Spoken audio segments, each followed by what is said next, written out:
തക്കാളി ദോശ ഉണ്ടാക്കാം. തക്കാളിക്ക് അരിയാം. തക്കാളിക്ക് അരിഞ്ഞു. ഇത് നമുക്കൊന്ന് വഴറ്റാം.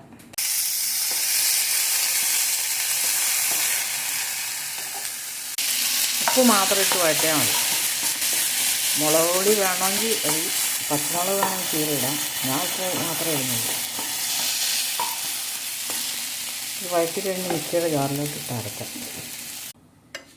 തക്കാളിക്ക് എല്ലാം അരച്ചു. ശകലം ഉപ്പും മുളക് പൊടിയും കുറച്ച് നെയ്യും കൂടെ ചേർത്തിട്ട് വേണം നമ്മളിത് ദോശയുടെ മുകളിൽ ഒഴിക്കും. കല്ല് ചൂടായി. നമ്മളിതിങ്ങനെ ദോശ ഒഴിക്കാൻ പോവാം. ഇതെൻ്റെ ബാറ്ററും ശരിയായി. മുളക് പൊടിയും ഉപ്പും നെയ്യും തക്കാളി.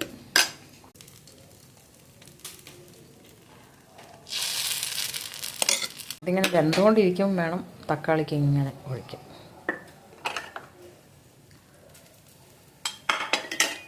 തക്കാളി ദോശ ആയിക്കൊണ്ടിരിക്കുകയാണ് സ്വാദിഷ്ടമായ തക്കാളി ദോശ.